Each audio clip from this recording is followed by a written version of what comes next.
We've got a couple of our docents that have microphones out there, and I've got a feeling a couple of you have some questions for Justin. So why don't we've got a question right down here. Hold on one second. We'll give you a microphone. There you go. Justin, who won the soccer game?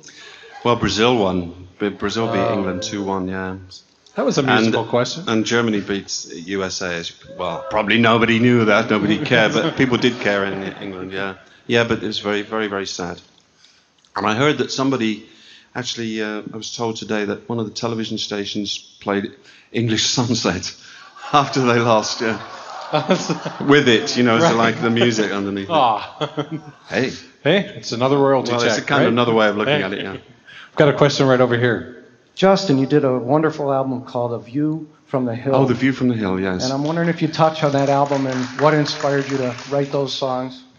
Oh, well, I'd moved to France, and I was kind of living on my own-ish, you know, for a while, and the stuff I had like a flood of this stuff that came out, and I'd met some great musicians, Phil Palmer, a guitar player, and Mickey Fiat, a bass player, and I'd done some soundtrack music at a studio in Italy.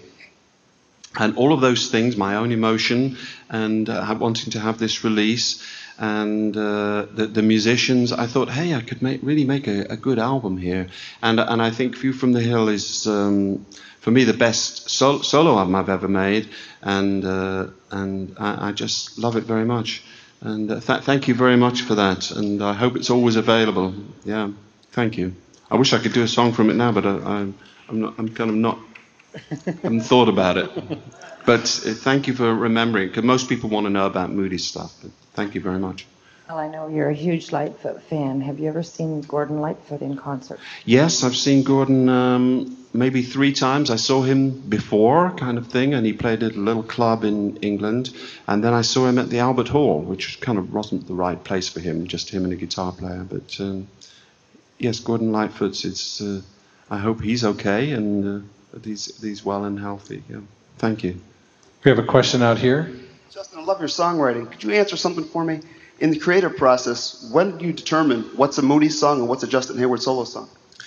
Well, there are things that I can say in a solo song that I probably couldn't say in a Moody song, because I have to feel that I have to say something in a Moody song that we can all share. It's kind of the same thing, but I just have to be aware of that so that I don't say anything really that's like, what the hell is he talking about? Well, the other guys think of, well, they don't know what it is or anything.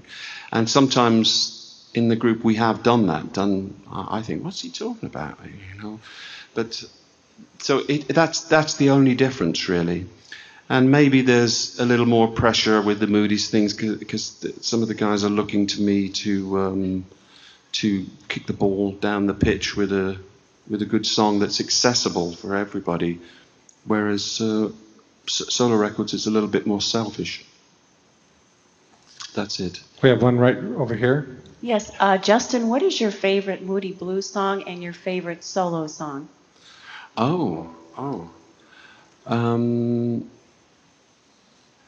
My favorite solo song is probably a song from The View from the Hill, which is called Broken Dream.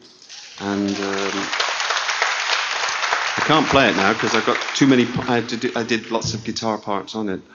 And actually, I wrote it on a keyboard. But my favorite Moody song is a song that we all love, which is called I Know You're Out There Somewhere. And I really love that one. We love playing it because it works. Every night it works, and everybody enjoys it. That's a wonderful thing to share. We have something over here. Hi, Justin. I have a question and a comment. First of all, the comment, I think we're all glad that you're here in Cleveland at the Rock and Roll Hall of Fame, where you very much belong. Thank you very much. Thank you. So do a lot of people that aren't here. Yeah. And there's something I've wondered for a long time, is the artwork on many of your album covers is quite inspirational, along with the music. I was wondering if you or the other band members had any input as to the selection process of any of that. Well, the first 7 albums, they were we had a lot of input, and we had the same artist, a man called Phil Travers, who did a bit of a Mike Pinder, went off to be a kind of hermit. And not that Mike did that. That's wrong. Mike didn't go off to be a hermit, but Phil did. Phil Travers, he really did. And so he was a beautiful artist. We had a lot of input, and he would listen to the songs, and then he would paint it as he saw it, and we would make suggestions. And we had the space, of course, with a vinyl LP, to put all of that information in it, and books and things like that. And there was a time through the 60s and 70s where we were selling a lot of records, and the record company said, whatever you want to do, put a book inside it. And they said, it'll cost a shilling, but never mind, we'll pay that shilling, you know. And they put this whole thing inside it with lots of pages. We had a lot of input the first 7 albums. The last albums, it's been a cock-up, the sleeves. It's been a lot of different ideas. Some people have stepped back from it, and record companies said, no, I don't like that. And I've just got terribly confused about titles and things. I don't think we've had good album titles. Personally, I didn't, even though it was my title, it was Strange Times, and it was my title, and I thought of it, but I never thought of it as an album title. And but it was, and then it left us with a question, or left me with a question. Well, what do you do as a sleeve for that? I couldn't see the sleeve. And then Keys of the Kingdom was another one that was again my title, but I still couldn't see it. But it was just some of the other guys said, that's a good title. I really like. I said, I don't really think so. It was just on my list of titles that would give to people. I got listed, but there was one of them, but it wasn't at the top. So nowadays, not a lot, because it's difficult with record companies and CDs when they're rushing to get things out, and everybody trying to make a job for themselves in these labels.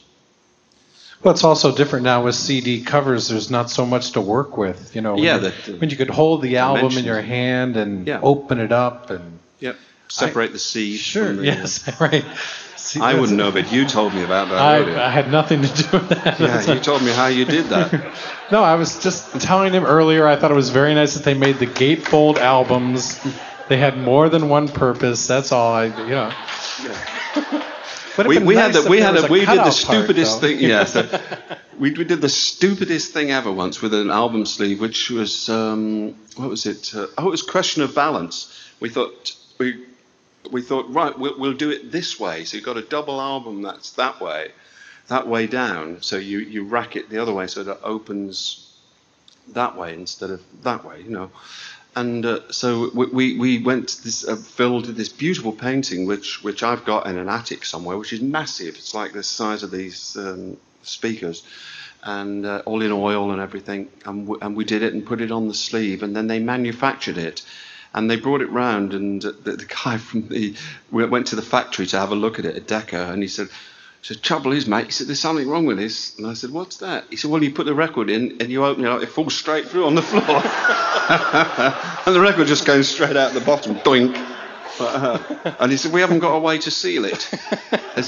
Well, what are you inspired to play now? This is just a song. I mean, I do nights in a minute, no worries. And but this is a song that I really love, that meant a lot to everybody in the band and connected with the band, because it was a difficult time for us. Tony, our producer, was going through a very sad time in his life, but this song always reminds me of those times, which are kind of bittersweet, from the Octave album, and it's called Driftwood.